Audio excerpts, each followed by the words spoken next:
சந்தோஷமாக இருக்கீங்களா? கண்களை மூடி இதுவரைக்கும் என்னை தோள் மேலே சுமந்து வந்த அன்பு தகப்பனை நோக்கி நம்ம பார்ப்போமா? சோர்ந்து போகாதே மனமே, சோர்ந்து போகாதே, கண்டுனை அழைத்த தேவன் கைவிடுவாரோ?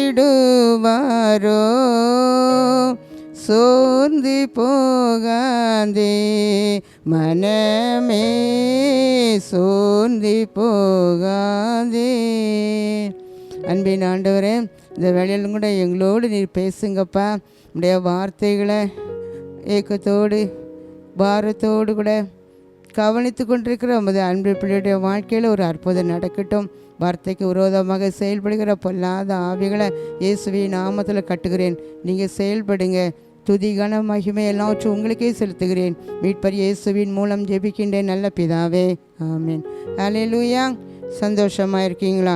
கிருபை நிறைந்த இயேசுவின் நாமத்தினால உங்களுக்கு அன்பின் வாழ்த்துகள். இந்த நாளிலும் கூட நாம் தியானிக்கும்படியாக எடுத்துக்கொண்ட வேத வாக்கியம் சங்கீதம் 61:2. என் இருதயம் தொய்யும் போது பூமியின் கடையானந்தத்தில் இருந்து உம்மை நோக்கி கூப்பிடுவேன். எனக்கு எட்டாத உயரமான கண்மலையில் என்னை கொண்டு போய்விடும். பாருங்க, இந்த அருமையான இந்த வேத வசனத்தை சங்கீதக்காரன் சொல்கிறாரு. என் இருதயம் தொய்யும் போது நான் பூமியின் கடையாந்திரத்தில் இருந்து உம்மை நோக்கி நான் கூப்பிடுவேன். என் இருதயம் தொய்யும் போது, எப்பெல்லாம் மனிதர்களுக்கு இருதயம் தொய்ந்து போகும் அப்படின்னா, நம்ம விரும்புகிற காரியம் நம்ம நடக்காது. விரும்பாத காரியம் பல காரணத்தின் மூலமாக நம்ம இருதயம் தொய்ந்து போய் சோர்ந்து போய் துவண்டு போய் அப்படிப்பட்ட வேளையில் சங்கீதக்காரன் சொல்கிறாரு, நான் இப்படி என் இருதயம் தொய்ந்து போகும்போது துவண்டு போகும்போது நான் கர்த்தரை நோக்கி தான் நான் நினச்சுவேன், நான் கூப்பிடுவேன். நான் கர்த்தரை நோக்கி எப்படி கூப்பிடுவேன் அப்படி சொல்கிறான்னா, எனக்கு எட்டாத உயரமான கண்மலையில் என்னை கொண்டு போய் விடும் என்பதாக சொல்லி இந்த தாவீதுராஜா சொல்கிற இந்த நாளில் எப்படிப்பட்ட சூழ்நிலையில் சொல்லப்பட்டது அப்படின்னா, அவருடைய எதிரிகள் பகைவர்கள் அதிகமாக பெருகி பெருகி இவருக்கு விரோதமாக இவரை எப்படியாயிலும் கூட என்ன செய்யணும், கொலை செய்து விட வேண்டும் என்று சொல்லி அங்கே எதிரிகள் இவரை அப்படியே மிரட்டி கொண்டு துரத்து கொண்டு போகும்போதே மலைகளிலும் குன்றுகளிலும் கெபிகளிலும் கூட இந்த தாவீது ஒளித்திருந்தார் என்று சொல்லி நம்ம பார்க்குறோம். அவர் தன்னுடைய பிரயாசத்துக்கு மிந்தி எத்தனையோ தடவை அவர் அவர் உயிர்க்கும் அவருக்கு ஒரு அடி மாத்திரம் இருந்தது என்பதாக நம்ம பார்க்குறோம். அப்படிப்பட்ட ஒரு சூழ்நிலைலாம் தாவீதுக்கு வந்தது. அவர் என்ன சொல்கிறான்னா, என் பிரயாசத்தினால நான் என்னை தப்புவிக்க முடியாது, என் சொந்த முயற்சினால தப்புவிக்க முடியாது, ஏதோ நான் அலைஞ்ச இனி எனக்கு பலனே இல்லைப்பா, என்னை விரோதமாக எப்போது என் பகைவர்கள் என்னை துரத்து கொண்டே வராங்க. எனக்கு நீங்கள் என்ன செய்யணும் அப்படின்னா, என்னை ஒரு எனக்கு எட்டாத உயரமான கண்மலையில் என்னை கொண்டு நீங்கள் என்ன செய்யுங்க, வைத்து என்னை பாதுகாத்து கொள்ளுங்க. இப்படியாக சொல்கிறார் பாருங்க. கண்மலைனா உயர்ந்த மலை, அந்த உயர்ந்த மலையில் எனக்கு எட்டாத இடம், நீங்கள் இந்த பகைவர்கள் என்னை தொட்டுவிடக்கூடாது, என்னை எப்படியாவது நீங்கள் காப்பாற்ற வேண்டும், என்னை தொட முடியாத அளவுக்கு நீங்கள் என்னை உயரமான கண்மலையில் வச்சு என்னை நீங்கள் என்ன செய்திருங்க, நீங்கள் பாதுகாத்து கொள்ளுங்க அப்படின்னு சொல்லி அவர் என்ன செய்கிறாரோ, ஆண்டவரை பார்த்து அவர் கூப்பிடுறாரு. அதே போல் நம்ம சங்கீதம் 42 பார்க்கும்போது அவர் சொல்கிறாரு, பயங்கரமான குழியிலும் உளையான சேற்றிலும் இருந்து என்ன அவர் தூக்கி எடுத்தார் அப்படி சொல்லி அவர் சொல்லியிருக்கிறார் பாருங்க. அப்போ எப்பெல்லாம் அவருக்கு இருதயம் தொய்ந்து போகுதோ, எப்பெல்லாம் அதாவது கஷ்டம் அதிகமாக மிஞ்சின கஷ்டம், தலைக்கு மேலே அந்த பாரம் எனக்கு தாங்க முடியலை, வருத்தம் அதிகமான வருத்தம், என்னால் இது சுமக்க முடியாது, என்னால் இது தாங்க கொள்ள முடியாது, இது தலைக்கு மிஞ்சின ஒரு பாரமாயிற்று அப்படி சொல்லப்பட்ட வேலையில் அப்படிப்பட்ட சூழ்நிலையில் தான் அவர் சொல்கிறாரு, எனக்கு நீங்கள் என்னை எட்டாத உயரத்தில் வைங்க. நீங்கள் எட்டாத உயரத்தில் வைக்கும்போது எந்த ஒரு பகைவர்களும் என்னை தொட முடியாது, எந்த ஒரு தீங்கு என்னை தொட முடியாது என்பதாக சொல்லி ஆண்டவர்கிட்ட அவர் ஜெபிக்கிறார். ஆண்டவரை பார்த்து முறையிடுறாரு, கூப்பிடுறாரு. நான் கூப்பிட்டேன், நான் இப்படிப்பட்ட சூழ்நிலை நான் கத்துறதான் நான் நினைச்சவேன், நான் கூப்பிடுவேன் அப்படின்னு சொல்லி அப்படியே அனுபவத்தின் மூலமாக சொல்லியிருக்கிறாரு பாருங்க. சங்கீதம் 27:5 பார்க்கும்போது, தீங்கு நாளில் அவர் என்னை தம்முடைய கூடாரத்தில் மறைத்து என்னை தமது கூடார மறைவிலே ஒளித்து வைத்து என்னை கண்மலையின் மேல் அவர் நினைச்சுவாரா என்னை உயர்த்துவார் என்பதாக சொல்லியிருக்கிறார். பாருங்க, கூடார மறைவில் என்னை ஒளித்து வைத்து கொள்வார். நான் ஆண்டவரை பார்த்து கூப்பிடுவேன். நான் கஷ்டம் வரும்போது, நான் நெருக்கத்தில் இருக்கும்போது, நான் போராட்டத்தின் மத்தியில் இருக்கும்போது, எப்படி இதிலிருந்து வெளியே வர வேண்டும் எனக்கு தெரியாது, எப்படி நான் இப்படிப்பட்ட பெரிய தீமையிலிருந்து பாதுகாக்கப்படுவேன் என்று தெரியாத நிலையில தான் அவர் ஆண்டவரை பார்த்துன்னு சொல்கிறாரு, பயங்கரமான என்னை நான் குழியிலிருந்து நீங்கள் என்ன செஞ்சிட்டீங்க, தூக்கி எடுத்தீங்க. எப்படி தூக்கி எடுத்தாருன்னா, நான் ஆண்டவரை பார்த்து நான் கூப்பிட்டேன். ஆண்டவரை கூப்பிட்டேன், ஆண்டவரை எண்ணி நீங்கள் கண்மலையின் மேலே உயர்த்தி வச்சுருங்க அப்படி சொல்லி நான் கூப்பிடுவேன். பாருங்க, சின்ன நம்ம ஏதாவது ஒரு பொருள் சிறு பிள்ளைகளுக்கு நம்ம கொடுக்கக்கூடியாத பொருள் எதுவும் இருக்குமானா நம்ம வீட்டில் என்ன செய்வோம், அந்த பிள்ளைகளுக்கு எட்டாத உயரத்தில் தான் நம்ம என்ன செஞ்சிருவோம், நம்ம அதை தூக்கி வைப்போம். ஆமாம், நம்ம முன்னெல்லாம் பார்க்கும்போது இந்த கிராமத்தில் அந்த பூனை வந்து பாலை குடிச்சிடக்கூடாதுன்னு சொல்லிட்டு ஒரு சின்ன ஊஞ்சல் மாதிரி அப்படியே அந்த ஓட்டு விடல அப்படி கட்டி தொங்க போட்டிருப்பாங்க. அப்போ இது எதுக்குன்னு கேட்டால், இது ஒரு உரி, இதில் தான் பாலை வைப்போம், மோர் தயிர் எல்லாம் அதில் வைப்போம். ஏன்னா பூனைக்கு இது என்ன செய்யாது, எட்டாது. ஏன்னா இது உயரமான இடத்துல வைக்கும்போது பூனைக்கு இது எட்டாது அப்படி சொல்லுவோம். அதே போல் பிள்ளைகளுக்கும் நம்ம கொடுக்கக்கூடியாத பொருள் எது இருந்தால் நம்ம வீட்டில் நினச்சிவோம், ஒரு உயர்ந்த இடத்துல பிள்ளைகளுக்கு எட்டாத இடத்துல தான் நம்ம வைப்பது உண்டு. அதே போல் தான் அந்த தாவீது சொல்கிறாரு, என்னை யாரும் என்னை தொடக்கூடாது, எந்த தீமை செய்கிறவர்கள் என்னை தொடக்கூடாது, எந்த வியாதி என்னை தொடக்கூடாது, எந்த பொல்லாங்கு என்னை தொடக்கூடாது, என்னை உயரத்தில் வச்சுருங்க அப்படி சொல்லி அவர் ஆண்டவரை பார்த்து அவருக்கு ஜெபிக்கிறாரு. அதாவது இந்த பறவைகள் வந்து தாய்ப்பறவை சின்ன குஞ்சு பறவைகளை என்ன செஞ்சிடும், தன்னுடைய சிறகு மேலே அதுக்கு மேலே தூக்கி வச்சு என்ன செய்யும், உயரத்தில் அது கொண்டு போகும். அதே போல் தான் பாருங்கள், ஆண்டவர் இன்றைக்கு அவரை பார்த்து நம்ம கூப்பிடும்போது நம்மளையும் அவர் நினச்சி வரோம், உயரத்தில் கண்மலையின் மேலே வச்சு நான் அவனை கவனிப்பேன். ஆண்டவர் சொல்கிறார், நான் என் கண்மலை மேலே உங்களை நினச்சுவேன், தூக்கி வைத்து நான் பாதுகாப்பேன் அப்படின்னு நம்மளை பார்த்து சொல்கிறாரு. என் அன்பு பிள்ளைகளுக்கு அப்படிப்பட்ட ஒரு பாதுகாப்பு கொடுப்பேன் அப்படி சொல்லி 1 கொரிந்தியர் 10:4 பின்பகுதியில் பார்க்கும்போது, கிறிஸ்துவாகிய கண்மலை மேல் ஒளித்து மறைத்து வைத்து பாதுகாப்பாராம். அது எவ்வளோ பெரிய பாக்கியம் பாருங்க. நமக்கு அந்த கண்மலைங்கிறது நமக்கு கிறிஸ்து தான். அந்த கிறிஸ்து ஆகிய கண்மலை மேலே நம்மளை நினச்சி வரோம், அவர் ஒளித்து வச்சு மறைத்து வைத்து நம்மளை எல்லா தீமைகளில் இருந்து நான் உன்னை நினச்சுவேன் பாதுகாப்பேன் என்று ஆண்டவர் நம்மளை பார்த்து இன்றைக்கி நினச்சிதாரு சொல்கிறாரு. அப்போ இன்றைக்கு அருமையானவர்களே, தாவீது தன்னை துரத்துகிற பொல்லாத மனுஷருக்கு பயந்து ஆண்டவரை பார்த்து கூப்பிட்டது போல, இன்றைக்கு உங்களை துரத்துகிற காரியம் என்ன, எந்தெந்த காரியம் அல்லது பொல்லாத மனிதர்கள் உங்களை துரத்து கொண்டு வர்றாங்களோ, அல்லது உங்களுக்கு கடன் பிரச்சனை உங்களை துரத்து கொண்டு வருகிறதோ, உங்களுடைய வியாதி உங்களை துரத்து கொண்டு வருகிறதோ, பொருளாதார நெருக்கடியின் மூலமாக கஷ்டம் உங்களை துரத்து கொண்டு வருகிறதோ, பலவீனம் உங்களை துரத்து கொண்டு வருகிறதோ, எப்படிப்பட்ட சூழல் நீங்கள் இன்றைக்கு இருந்து கொண்டு இருந்தாலும் ஒரே வார்த்தை அன்றைக்கு தாவீது சொன்னாரே, இருதயம் தொய்யும் போது பூமியின் கடையாந்திரத்திலிருந்து நான் உண்மை நோக்கி கூப்பிடுவேன் என்பதாக சொல்லி, அதே போல் நீங்கள் எந்த இடத்துல இருந்தாலும் தேவனை நோக்கி நீங்கள் என்ன செய்யணும், இந்த பூமியிலிருந்து அவரை தான் நம்ம கூப்பிடணும். ஆண்டவரே, நான் இப்படிப்பட்ட ஒரு நெருக்கத்தில் இருக்கேன், என் இருதயம் தொய்ந்து போய்விட்டது, என் இருதயம் சோர்ந்து போய்விட்டது, என் இருதயம் மிகவும் துவண்டு போய்விட்டது, இப்படிப்பட்ட சூழ்நிலை இருக்கிறேன். ஆனால் நீங்கள் ஆண்டவரை பார்த்து தாவீது எப்படி கூப்பிட்டாரோ அதே போல், ஆண்டவரே இப்படிப்பட்ட காரியங்கள் என்னை தொடாதபடிக்கு உயர்ந்த கண்மலையில் என்னை கொண்டு வைங்க அப்படி சொல்லி நம்ம ஆண்டவரை பார்த்து சொல்லும்போது நிச்சயமாக ஒரு உன்னத மறைகளை உங்களை மூடி வரைத்து பாதுகாக்கிற ஒரு தேவன் தான். யாத்திராகமம் 33 அந்த 21 நீங்கள் வாசித்து பார்த்தீங்க அப்படி சொன்னால், அந்த மோசே வந்து ஆண்டவர்கிட்ட கேட்குறாரு, நான் உங்கள் மகிமையை என்ன செய்யணும், நான் பார்க்கணும், உங்கள் மகிமையை நான் பார்க்கணும் அப்படி சொல்லி கேட்குறாரு. என்னுடைய மகிமை எப்படியாவது நீங்கள் எனக்கு காண்பிக்க வேண்டும் என்று சொல்லி ஆண்டவர்கிட்ட கேட்கும்போது, ஆண்டவர் அந்த மோசையை பற்றி சொன்ன காரியம் இதுதான், நான் வந்து நீ என்னை பார்த்தா நீ என்ன செஞ்சிருவா, செத்து போய் விடுவாய், அதனால் நான் உன்னை கண்மலையின் வெடிப்பில் வைத்து நான் உன்னை பாதுகாப்பேன், என் கரத்தினால் நான் உன்னை நினைச்சுவேன் மூடுவேன். யாத்திராகமம் 33:22 நம்ம வாசித்து பார்க்கும்போது, நான் உன்னை கண்மலையில் நினைச்சுவேன், நான் ஒளித்து வைத்து என் கரத்தினால் உன்னை நான் நினைச்சுவேன் மூடுவேன், யாரும் உன்னை நினைச்ச முடியாது, தொட முடியாது அப்படி சொல்லி இந்த மோசைக்கு கர்த்தர் வாக்கு கொடுத்திருந்தார். அதே போல் பாருங்கள், கண்மலை வெடிப்பில் வச்சு அவரை பாதுகாத்து அவரை கரத்தினால் அவரை நினைச்சாராம் மூடி மறைத்தார் என்பதாக பார்க்குறோம். எரேமியா 33 3 பார்க்கும்போது நீ என்னை நோக்கி கூப்பிடு, நீ என்னை நோக்கி கூப்பிடும்போது நான் உனக்கு உடனே எண்ணிச்சுவேன், மறு உத்தரவு அருளிச்சுவேன். அது மட்டும் இல்லை, உனக்கு எட்டாத காரியத்தை, நீ அறியாத காரியத்தெல்லாம் நான் உனக்கு எண்ணிச்சுவேன், காண்பிப்பேன், நான் உனக்கு அறிவிப்பேன், காண்பிப்பேன் என்பதாக சொல்கிறார். அருமையானவர்களே, நாம் இப்படிப்பட்ட நெருக்கத்தில் இருந்தாலும் கூட ஒன்றே நம்ம மறந்து போகக்கூடாது. நெருக்கத்தை மட்டும் தான் நினைவில் வைத்திருக்கோம். நமக்கு இருக்கிற பிரச்சனையே நம்ம சொல்லி அதையே நம்ம சிந்தனை சுற்றி நமக்கு நம்மளை பயமுறுத்தும். ஆனால் இன்றைக்கு கர்த்தருடைய ஆவியானவர் உங்களை பார்த்து சொல்கிற காரியம் இதுதான். தாவீதுக்கு எப்படிப்பட்ட நெருக்கத்தின் மத்தியில் இருந்தாலும், பொல்லாத மனுஷர்கள் துரத்து கொண்டே போனாலும் அவர் சொல்கிறார், ஆண்டவரே நீங்கள் என்ன உன்னதமான ஒரு இடத்துல, ஒரு கண்மலையில் வச்சு என்னை நீங்கள் எட்டாத உயரத்தில் என்னை வச்சிருங்க அப்படி சொன்னார். அப்போ இன்றைக்கு கர்த்தர் உங்களையும் கூட ஒரு எட்டாத உயரத்தில் நான் உங்களை வைத்துன்னு நினைச்சுவேன், நான் பாதுகாப்பேன் கர்த்தர் வாக்கு கொடுக்கிறார். ஹல்லேலூயா. எட்டாத உயரத்தில் யாரும் உங்களை தொட முடியாது.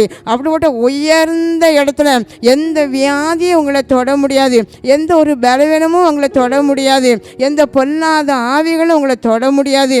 அப்படிப்பட்ட உயர்ந்த இடத்துல நான் உங்களை நினைச்சுவேன், நான் தூக்கி வைத்து நான் பாதுகாப்பேன் கர்த்தர் வாக்கு கொடுக்கிறார். ஹல்லேலூயா.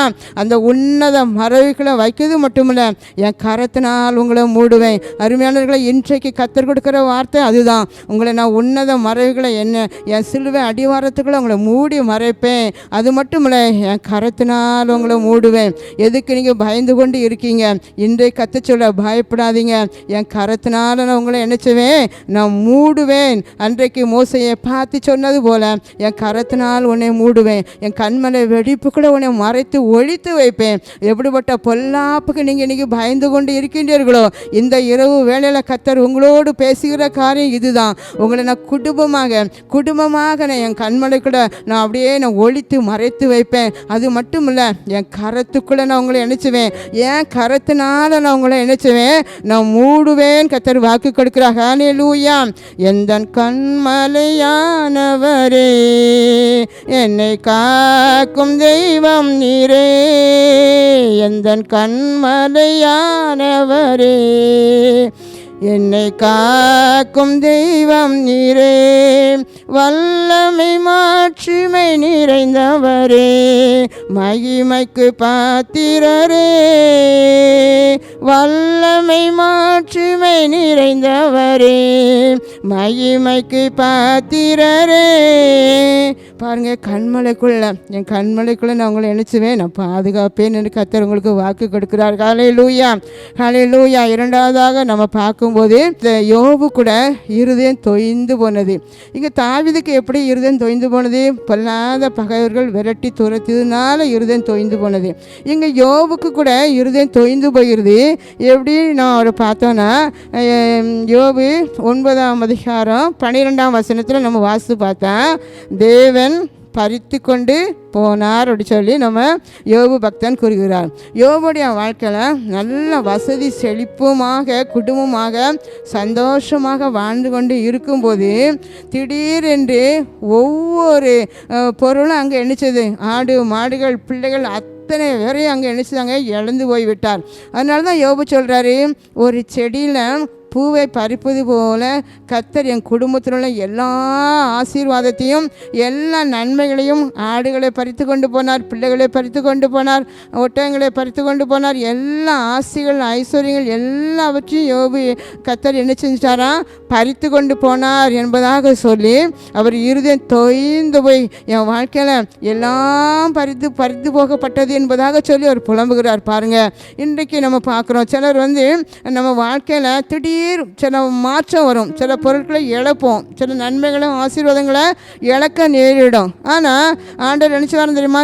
அவருடைய பிள்ளைகளை மலரை பறிப்பது போல பறித்து வேறு இடத்துல வைப்பதற்கு தான் அவர் நினச்சி வராங்க. அப்படி பறித்து அது அழிப்பதற்காக இல்லை, இப்போ இருக்கிற வாழ்க்கை வசதியை விட இன்னும் அதிகமாக ஒரு உன்னதமான உயர்வை தருவதற்காகவே கர்த்தர் நினைச்சாராம் அப்படிப்பட்ட ஒரு காரியத்தை செய்வார் என்று நம்ம பார்க்குறோம். ஒரு குடும்பத்தில் இருந்து வேறு குடும்பத்துக்கு ஆண்டவர் பறித்து கொண்டு போகிறார் என்று சொன்னால் அந்த குடும்பத்தில் உங்களை உயர்த்துவதற்காக தான்.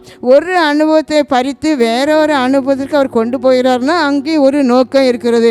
ஒரு ஊழியம் செய்து கொண்டு இருக்கும்போது திடீரென்று இந்த ஊழியம் இல்லாதபடி வேறொரு இடத்துக்கு நீங்கள் போகிறீங்க அப்படி சொன்னால் இன்னும் உங்கள் ஊழியத்தை இன்னும் கர்த்தர் என்ன சொன்ன வல்லமையாக பயன்படுத்துவதற்காக தான் அவர் இன்னும் அநேகருக்கு உங்களை பாத்திரமாக பயன்படுத்துவதற்கு உங்களை பறித்து கொண்டு போகிறார்.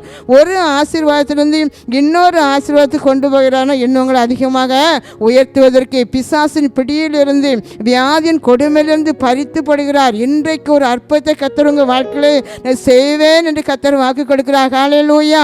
உங்கள் வறுமையில் இருந்து கர்த்தர் உங்களை கடனில் மூழ்கியிருக்கிற உங்களை அவர் பறித்து கடன் இல்லாத வாழ்வில் நான் வைப்பேன் என்று கர்த்தர் வாக்கு கொடுக்கிறார். ஹல்லேலூயா. கரந்தட்டி நன்றி சொல்வோமா? ஹல்லேலூயா. பாருங்க, யோபுடைய வாழ்க்கையில் பார்க்கும்போது சிறையிருப்பு மாற்றப்பட்டது. அப்போ யோபு எல்லாவற்றையும் கர்த்தர் பறித்து கொண்டு ஒரு பெரிய சிறையிருப்புகளை அவர் இருந்து கொண்டு இருக்கிறாரு. ஆனால் இன்னைக்கு ஆண்டவர் சொல்றாரு, அந்த எரேமியா 50ஆம் அதிகாரம் 34ஆம் வசனத்தில் சிறையாக்கப்பட்டவர்களை விடுதலையாக்கி என் சிறையிருப்புக்குள்ளே நான் என்ன செய்ய வைப்பேன், என் பிள்ளைகளை சிறையாக்கின யாவரும் அவர்களை விட மாட்டோம் என்று கெட்டியாய் பிடித்து கொண்டார்கள். பாருங்க, எந்தெந்த சிறையிருப்பு இன்னைக்கு தேவனுடைய பிள்ளைகளை சிறையிருப்புகளை வைத்திருக்கிறதோ அந்த சிறையிருப்பு என்னதுன்னா, நான் இவங்களை விடவே மாட்டேன், கெட்டியாக பிடிச்சிருக்கேன் அப்படி சொல்லி அந்த சிறையிருப்பு என்ன செய்யுது, அந்த எந்தெந்த சிறையிருப்போ அந்த சிறையிருப்பு நான் கெட்டியாய் பிடித்துப்பட்ட நிலையில் அவருடைய பிள்ளைகள் இன்னைக்கு என்ன செஞ்சுட்டு இருக்காங்க, கலங்கி கொண்டு இருக்காங்க. என் ஜனங்கள் ஏகமாய் சிறைப்பிடித்து வைத்து விட்டானே, என் சிறையிலிருந்து நான் விடுதலையாக்குவேன் கர்த்தர் சொல்கிறாரு. அது மட்டும் இல்லை, எதுனா உங்களுக்கு சிறையிருப்போ நான் அதை சும்மாவும் விட மாட்டேன் என்று கர்த்தர் அவங்கள சும்மா விட்டு நான் போக விட மாட்டேன் என்று கர்த்தர் சொல்கிறார். ஹல்லேலூயா. அப்போ இன்றைக்கு யோபுடைய வாழ்க்கையிலேருந்து அத்தனை சிறையிருப்பு ஒரு நாள் வரும்போது எல்லாவற்றையும் கர்த்தர் என்ன செய்தாரு, அந்த சிறையிருப்பிலிருந்து விடுதலாக்கி தன்னுடைய சிறையிருப்புகளை கர்த்தர் வைத்து கொண்டார். ஹல்லேலூயா. அவருடைய சிறையிருப்புக்குள்ள சந்தோஷம்தான், சுகம், ஆரோக்கியம், எப்போதும் அங்கே நன்மையும் கிருபையும் தொடர்ந்து கொண்டே இருக்கும். அதுதான் கர்த்தருடைய ஒரு சிறையிருப்பு. இன்னைக்கு அப்படி பொல்லாத சிறையிருப்புகளில் இருக்கிற பிள்ளைகளை கர்த்தர் சொல்கிறார், நான் விடுதலை ஆக்கி ஏன் சிறையிருப்புக்குள்ள நான் வைத்துக் கொள்வேன் என்று கர்த்தர் சொல்கிறார். ஹல்லேலூயா. இன்றைக்கு சிறைப்பிடித்து வைத்திருக்கிற பிள்ளை அநேகர் என்கிட்ட கேட்குற காரியம், ஜெபிக்கிற காரியம் இதுதான், எங்களுக்கு வட்டி கடன் அதிகமாக இருக்கிறது, இந்த வட்டியை கொடுக்க முடியல, வாங்கின கடனும் கொடுக்க முடியல, என்ன செய்ய வேண்டிய தெரியல, இப்படி சொல்லி அநேகர் ஜெபிக்க சொல்லுவாங்க பாருங்க. அப்போ இன்றைக்கு தேவனுடைய பிள்ளைகளை வட்டி கடன் என்று சிறைப்பிடித்து வைத்திருக்கிறது, அவங்களை விட மாட்டேன்னு சொல்லி கெட்டியாய் பிடித்து வைத்திருக்கிறது. அதே போல சில வியாதிகள் விடமாட்டேன் என்று சொல்லி உங்களை கெட்டியாய் பிடித்து வைத்திருக்கிறதோ கர்த்தர் சொல்கிறார், இன்றைக்கு நான் உங்களை அந்த சிறையிருப்பிலிருந்து விடுதலையாக்குவேன். பிசாசு கூட உடம்பு பிடியாக உங்களை பிடித்து வைத்திருக்கலாம், நான் உன்னை விடவே மாட்டேன் என்பதாக சொல்லி. ஹல்லேலூயா. ஆமீன். ஒரு சகோதரி கூட ஜெபிக்க வரும்போது கூட அன்னைக்கு சொன்னேன், எத்தனையோ வருஷம் எனக்கு இந்த பிசாசு கட்டுகள் இருக்கு, என்னை விட்டு என்ன சொன்னேன் போகவே இல்லை என்பதாக சொல்லி. பாருங்க, உடம்பு பிடியாக சில பிசாசு இன்னைக்கு சில மனிதர்கள் சரீரத்தில் பிடித்து வேதனைப்படுத்தி கொண்டிருக்கிறது. அப்போ இன்றைக்கு ஆண்டவர் சொல்கிறாரு, தீய மனுஷன் கையில் நீங்கள் இருந்து கலங்கி கொண்டு இருக்கீங்க, நான் ஒரு மலரை பறிப்பது போல அந்த தீய மனுஷனின் கையிலேருந்து உங்களை பறித்து வெளியே கொண்டு வருவேன், தீய கட்டுகளிலிருந்து பறித்து நான் வெளியே கொண்டு வருவேன். இன்றைக்கு உங்கள் ஊழியத்தில், உங்கள் பொருளாதாரத்தில், வியாபாரத்தில் எதுனா உங்களோட வியாதி அடிமையாக நீங்கள் இருந்து கொண்டிருக்கலாம், எல்லாவற்றையும் இந்த பறித்து நான் வெளியே கொண்டு வந்து ஒரு ஆரோக்கியமான ஒரு சுக வாழ்வை நான் உங்களுக்கு தருவேன் என்று கர்த்தர் வாக்கு கொடுக்கிறார். ஹல்லேலூயா. ஹல்லேலூயா. கர்த்தர் உங்களுக்காக இறங்கி வருவார். உங்களுக்காக இந்த இரவில் அவரை பார்த்து, ஆண்டவரே, என்னுடைய சிறையிருப்பு இப்படி தான், அநேக காரியங்களை நான் இழந்து போனேன், நான் இழப்பின் மத்தியில் கண்ணீரோடு இருக்கிறேன், நான் ஆறுதல் அடைய வேண்டும் என்று சொல்லி முயற்சித்தாலும் என்னால் ஆறுதலாக இருக்க முடியவில்லை, என் வீட்டில் ஒரு பெரிய இழப்பு வந்திருக்கிறது என்று சொல்லி கூட நீங்கள் கலங்கி கண்ணீரோடு கூட இருக்கலாம். இன்றைக்கு கர்த்தர் உங்களை பார்த்து சொல்கிறாரு, அப்படிப்பட்ட சிறையிருப்பிலிருந்து உங்களை விடுதலையாக்கி என்னுடைய சிறையிருப்பில் நான் உங்களை வைத்துக் கொள்வேன் என்று கர்த்தர் சொல்கிறார். ஹல்லேலூயா. அப்போ யோபுடைய வாழ்க்கையில் அநேக ஆசீர்வாதங்கள் தன் குடும்பத்தில் உள்ள எல்லா நபரையும் அங்கே பறிக்கப்பட்டது போல் அங்கே பறித்திருக்கும் போதுதான் அவர் நினைச்சாராம் கலங்குகிறார். ஹல்லேலூயா, ஹல்லேலூயா. சகரியா 9:12 பார்க்கும்போது நம்பிக்கையுடைய சிறைகளே அரணுக்கு திரும்புங்கள், இரட்டிப்பான நன்மையை தருவேன், இன்றைக்கே தருவேன் என்பதாக சொல்கிறார். ஏன் அப்படின்னா இப்படிப்பட்ட பொல்லாத சூழலில் இருந்து கொண்டு இருந்தாலும் யோபுக்கு தேவன் மேலே இருந்த நம்பிக்கை மட்டும் குறையல. என்னை கொன்று போட்டாலும் நான் அவர் மேலே என்னச்சுவேன், நான் நம்பிக்கையாக இருப்பேன். இந்த நம்பிக்கை அந்த நம்பிக்கையுடைய சிறைகளை நம்பிக்கையுள்ள எப்படிப்பட்ட பொல்லாத சூழ்நிலையில் இருந்து கொண்டு இருந்தாலும் கூட அந்த நம்பிக்கை மட்டும் கர்த்தர் மேல் இருக்கிற நம்பிக்கை அவர் என்னச்சுன்னா குறைந்து போகவே இல்லை. தன்னுடைய சரீர சுகத்தை கூட அவர் இழந்து போனார். ஆனாலும் சொல்கிறாரு, நான் என்னை கொன்று போட்டாலும் நான் அவர் மேலே நம்பிக்கையாக தான் இருப்பேன். எதை பறித்து கொண்டாலும் எதை இழந்திருந்தாலும் கூட அவர் மேலே வைத்திருக்கிற நம்பிக்கை என்ன நம்பிக்கை, என்னை மீண்டும் வாழ வைக்க முடியும், இழந்து போன எல்லாவற்றையும் அவருக்கு எனக்கு திரும்ப தர முடியும். அவர் சர்வ வல்லமையுள்ளவர். அவர் செய்ய நினைத்த காரியம் ஒருபோதும் தடைபடாது. எந்த மனுஷனும் கூட அதை தடை பண்ண முடியாதுங்கிற நம்பிக்கை அவருக்குள்ளே இருந்ததுனால கர்த்தர் அவர் சொல்ல, இரட்டிப்பான நன்மையை நான் தருவேன், இன்றைக்கே நான் தருவேன் என்று வாக்கு கொடுக்கிறார். ஹல்லேலூயா. நீங்களும் கூட பொல்லாத சூழ்நிலையில் இருந்து கொண்டு இருந்தாலும், கண்ணீரின் பாதையில் இருந்து கொண்டு இருந்தாலும், தத்தளிப்பின் வீட்டுகளை குடியிருந்து கொண்டு இருந்தாலும் கர்த்தர் மேல் ஒரு நம்பிக்கை வச்சுருக்கீங்க பார்த்தீங்களா? என்னை திரும்ப கர்த்தர் என்னை வாழ வைப்பார், திரும்பவும் என் குடும்பத்தை கட்டி எழுப்புவார், திரும்பவும் நான் சந்தோஷமாக இருப்பேன், திரும்பவும் நான் சுகமாக இருப்பேன், நான் திரும்பவும் ஆண்டவருக்குள்ள ஆடி பாடி நான் கம்பீரிப்பேன், திரும்பவும் நான் கர்த்தருடைய பிள்ளையாக நான் பிரகாசிப்பேன். அப்படி சொல்லி ஒரு நம்பிக்கை என் கர்த்தர் எனக்கு செய்வார் என்று சொல்லி ஒரு சின்ன எண்ணம் உங்கள் உள்ளத்தில் வச்சுருக்கீங்க பார்த்தீங்களா? கர்த்தர் உங்களை பார்த்து தான் சொல்கிறாரு, இரட்டிப்பான நன்மையை தருவேன், இன்றைக்கே தருவேன் என்று கர்த்தர் வாக்கு கொடுக்கிறார். ஹல்லேலூயா, ஹல்லேலூயா. கரந்தட்டி கர்த்தருக்கு நன்றி சொல்லுவோமா? யோபு நம்பிக்கையாக இருந்ததுனால முன்னிருந்த எல்லாவற்றை பார்க்கலாம் 2 தனியாக கர்த்தர் அவரை ஆசீர்வதித்தார். பாருங்க, ஆசீர்வாதம் தேடி வந்துச்சு. அந்த பக்கத்தில் இருந்த அவர் சகோதரிகள் எல்லாரும் கூட பாருங்க பொண்ணு வெள்ளியெல்லாம் கொடுத்து யோபு தேடி வராங்க. அந்த வசனத்தை வாசித்து பார்க்கும்போது அவருக்கு இருக்கிற ஆசீர்வாதம் கர்த்தரும் கூட அவரை ஆசீர்வதிச்சிருக்கிறாரு. மற்ற உலக சகோதர சகோதரிகள்லாம் அவரை பார்க்க வரும்போதெல்லாம் தங்க காசையும் பொன் ஆபரணத்தையும் கொடுத்து எல்லாரும் சந்தோஷம் அடைச்சிட்டு போகிறாங்க, பாராட்டுறாங்க, பரிசு கொடுக்காங்க பாருங்கள். அப்போது 2 மடங்கு ஆசீர்வாதம் எல்லாரும் கூட பாராட்டி அவர் நினச்சாராம் அவருக்கு ஒரு பரிசு கொடுத்துட்டு போனதாக நம்ம இங்கே பார்க்குறோம். அருமையானவர்களை யோபுடைய வாழ்க்கையில் எல்லாவற்றையும் கர்த்தர் பறித்து கொண்டு போயிருந்தாலும் அவருடைய விசுவாசம் நம்பிக்கை குறைந்து போகவில்லை.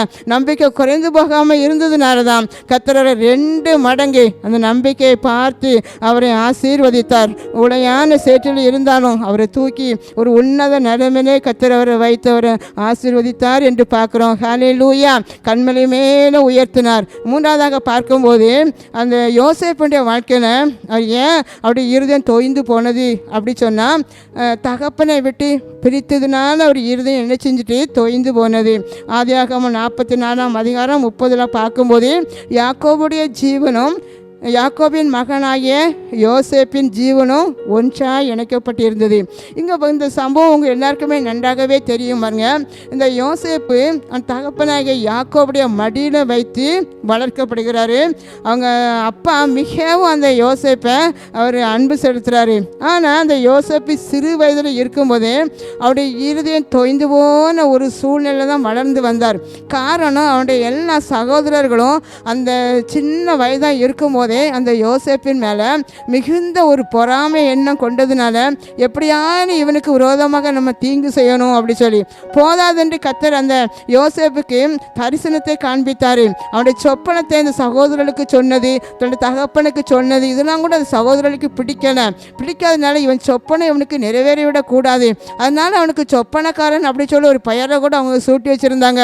ஆனால் ஆண்டவர் குறிப்பிட்ட நாளில் தகப்பன் நன்றாக நேசித்து வளர்த்து கொண்டு இருக்கும் இருக்கும்போது அந்த வீட்டுக்குள்ளே போனார். அந்த யோசேப்பை என்ன செஞ்சார், ஒரு மலரை பறித்தது போல் அவர் என்ன செஞ்சாராம், அவர் பறித்து தூக்கி எடுத்து கொண்டு போனார். எங்கே, அவனுடைய சகோதரர்கள் கையிலிருந்து பாதுகாப்பதற்காக.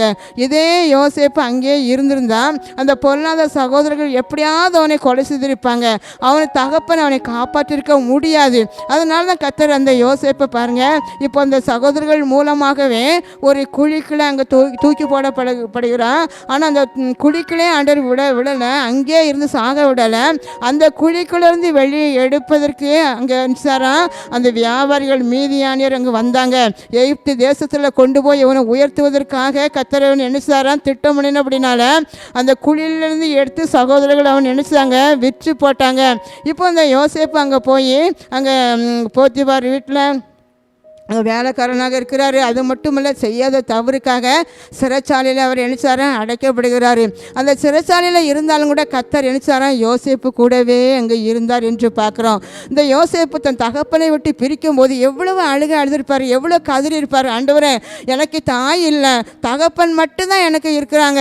அந்த தகப்பனை விட்டு என்னை பிரிச்சிட்டிங்களே, எல்லாரையும் விட்டு என்னை வேறு தேசத்துக்கு கொண்டு போயிட்டீங்களே, என் நிலைமை எப்படிப்பட்ட பரிதாப நிலை. சகோதரர்கள் நேசிக்கிற சகோதரர்கள் வெறுக்காங்க.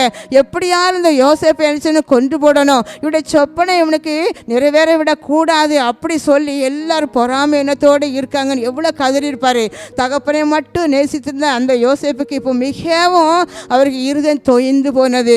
அருமையானவர்களே, இன்றைக்கு கூட அநேக பிள்ளைகள் சொல்லுவாங்க, எனக்கு அம்மாவும் இல்லை அப்பாவும் இல்லை என்பதாக சொல்லி. ஆண்டவர் சொல்றாரு, நான் தான் உங்களுக்கு தகப்பன், நான் தான் உங்களை நேசிக்கிற ஒரு தாய் என்பதாக சொல்லி எத்தனை முறை அவருடைய பிள்ளைகளை அவர் தேற்றுகிறார். அநேகர் என்று ஜெபிப்பாங்க. ஜெபிக்கும் போது கர்த்தர் கொடுக்கிற வார்த்தை இதுதான், நான் உனக்கு தகப்பனாக இருக்கிறேன், நான் உனக்கு தாயாக இருக்கிறேன். உலக தாய் தகப்பன் இருந்து உனக்கு செய்கிறதை காட்டிலும் பரம தகப்பன் பரம தாயாக நான் இருந்து செய்கிற காரியம் யார் எட்ட முடியாத ஒரு சிகரத்துக்குள்ள நான் வைத்து உன்னை ஆசீர்வதிப்பேன் என்று கர்த்தர் வாக்கு கொடுத்து, அப்படியே இன்றைக்கு எத்தனையோ பிள்ளைகளை கர்த்தர் ஆசீர்வதித்து உயர்ந்த நிலை கர்த்தர் கொண்டு வந்திருக்கிறார். இன்றைக்கு இந்த யோசேப்பு என்ற வாழ்க்கையும் அப்படித்தான். தன் தகப்பனை விட்டு பறித்து கொண்டார் பாருங்க. பறித்து அவரை நம்ம பறிக்கிற மலர் கையில் எடுத்து கொஞ்ச நேரத்துக்குள்ள நினைச்சிடும், வாடி போய்விடும். அதே போல் பறித்து இந்த யோசேப்பை அநேக கஷ்டத்துக்குள்ள வாடி வதங்கி இருதயம் தொய்ந்து போனாலும் கர்த்தருடைய கரம் அவனை மூடினது. எங்கே போனாலும் கூட குழிக்குள்ளே இருக்கும்போது கர்த்தர் கூட தான் இருந்தார். அதே போல் அந்த போத்திபார் வீட்டில் வேலை செய்யும் போதும் கூட தான் இருந்தார். அவனோட மனைவி செய்யாத தவறு செய்தார் சொல்லும் போது கர்த்தர் கூட தான் இருந்தார். சிறைச்சாலைகளை போகும்போது கர்த்தர் கூடவே இருந்தார். ஏற்ற நேரம் வந்தது.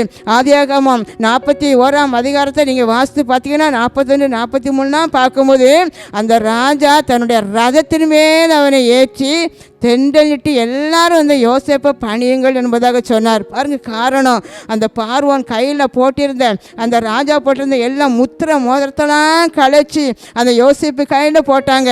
எகிப்து தேசம் முழுமைக்கு உன்னை நான் நினைச்சேன் அதிகாரி ஆக்கினேன் அப்படி சொல்லி அந்த சொப்பனத்தை கர்த்தர் நிறைவேற்றினார். ஆனால் முதல்ல ஆரம்பத்தில், ஆண்டவரே நீங்கள் காட்டின சொப்பனம் எனக்கு என்றைக்கு நிறைவேறும், சொப்பனமும் நான் இருக்கிற வாழ்க்கை சூழ்நிலை வித்தியாசமாக இருக்கிறத கதறி இருப்பார். ஆனால் இன்றைக்கு நேரம் வந்தபோது கர்த்தரவனை உயர்த்தினார் என்று பார்க்குறோம். அருமையான உங்கள் வாழ்க்கையிலும் கூட எதெல்லாம் நீங்கள் இன்றைக்கி இழந்து போய் நிற்கீங்க, நாம் சில இடத்துலேருந்து உங்களை வேறு இடத்துக்கு கொண்டு வரதுக்காக கர்த்தர் பறித்து வைத்திருப்பார். ஏதோ எதுக்கோ முதல்ல புலம்பலாம், அழலாம். ஆனால் கர்த்தருடைய சித்தம் உங்களுக்கு என்ன செய்யும் பிறகுதான் தெரியும். ஆனால் நீங்கள் பயப்படாதீங்க, உயரத்தில் வைத்து உங்களை நினைச்சவேன் அழகு பார்ப்பேன் என்று கர்த்தர் சொல்கிறார். ஹல்லேலூயா, ஹல்லேலூயா.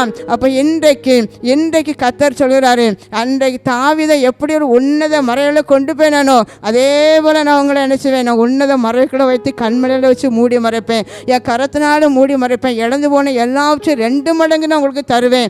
அவன் உங்களை நான் சில காரியத்தில் வழிநடத்தும் போது கஷ்டமாக இருக்கும், ஆனால் உயர்ந்த பதவியில் உங்களை உங்கள் பிள்ளைகளையும் உயர்த்துவேன். கண்களை மூடி ஜெயிப்போமா? ஆண்டவரே, அந்த அன்பு பிள்ளைகளோடு பேசினதற்காக நன்றி. யாரெல்லாம் இருதயம் தொய்ந்து போய் ஆண்டவரே இதெல்லாம் இழந்து கண்ணீரோடு கவலையோடு கூட இதை பார்த்து கொண்டு இருக்கின்றார்களோ இந்த வேளையில் கர்த்தருடைய ஆவியானவர் உங்கள் பிள்ளைகளோடு பேசுனதற்காக நன்றி செலுத்துகிறேன் ஆண்டவரே. நன்றி செலுத்துகிறேன் அப்பா. என் கரத்தினால் உங்களை மூடுவேன் என்று சொன்னீர் ஐயா. அதற்காக உமக்கு ஸ்தோத்திரம் ஆண்டவரே. எப்படிப்பட்ட நிலையில் இருந்தாலும் என் அன்பு பிள்ளைகளோடு நான் இருக்கிறேன் என்று சொல்லி, நான் உன்னை விட்டு விலகுவதும் இல்லை, உன்னை கைவிடுவதும் இல்லை என்று சொல்லி வாக்கு கொடுத்ததுக்காக நன்றி. அனைவரையும் ஒப்பு கொடுக்கிறேன். ஆசீர்வதிங்க, வழி நடத்துங்க. இயேசுவின் மூலம் ஜெபிக்கின்ற நல்ல பிதாவே, ஆமென். God bless you.